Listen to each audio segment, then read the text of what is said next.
नमस्कार मैं मौलाना Badruddin Ajmal AUDA president काली एटा press conference मैं प्रेस कॉन्फ्रेंस करा नहीं प्रेसर मानुह आहिছে ইসকলে হঠাৎ অখিল গগৈ বৰ কথা খুদিছে তে মই কোনো কটাক্ষ কৰি কোৱা নাই বেইজ্জত কৰাৰ কাৰণে কোৱা নাই মহিলাৰ কিমান মই ইজ্জত কৰো নাৰীৰ সম্মান কৰো আমাৰ হাজাৰ হাজাৰ ছাত্ৰীসকল আমাৰ লগত পঢ়ে আমার স্কুলত কলেজত আমি কি সম্মান দিওঁ এটু ঘুরে ভারতের জানে পুরা পৃথিবী জানে আর মহিলার আমার সম্মান আছে মহিলা মোর নিজের মা মহিলা মোর বহিন মোর বউ মোর আত্মীয়জন হাজার হাজার লাখ লাখ মহিলা আছে এটু মই কোনো বেইজ্জত আপমান করার কারণে কোয়া নাই বলে কিছু মিডিয়ার বন্ধুসকলে এটু ইস্যু বানাই দিছে কিয় বানাইছে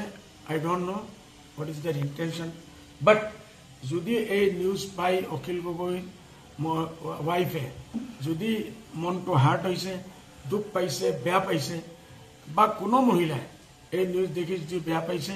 মই সবার ওচৰত ক্ষমা বিচাৰি আছো এটু তোমাৰ কোনো লজ্জা নাই একবাৰ নাই মই 10 বাৰ ক্ষমা বিচাৰিম যে যদি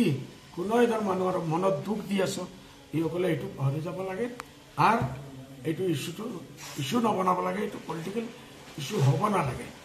এটুৰ কাৰণে मैं क्षमा विचारिছো और एक बार नहीं 10 बार क्षमा विचारिम